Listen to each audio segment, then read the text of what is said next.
Join me as we make this delightful no-bake blueberry cheesecake that's perfect for any occasion. Hi, Liz here. That's right, we are ditching the oven for this no-bake blueberry cheesecake.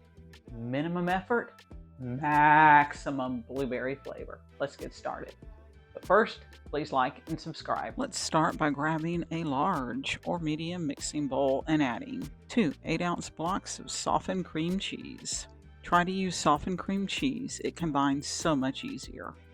1 cup granulated sugar, 3 tablespoons vanilla extract, 1 teaspoon lemon extract. Lemon is optional, but it adds a yummy tang. Let's beat these with an electric mixer until smooth and creamy. Next, let's fold in an 8-ounce container of whipped topping with a spatula. Now, let's put our batter in a 9-inch graham cracker crust. You can make your crust or cheat and buy one like I did.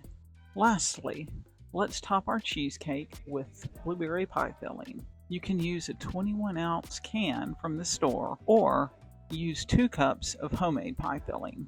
Now, let's move our blueberry lovely to the fridge and let it chill for 2 to 3 hours. Folks, fresh from the fridge, just look at this baby. It's an absolute blueberry masterpiece. Y'all, this is a blueberry bomb of flavor. Kaboom! This no-bake blueberry cheesecake is going to satisfy any sweet tooth without the fuss of that oven. If you like this recipe, please give it a thumbs up and subscribe for more yummy recipes. Thanks for watching.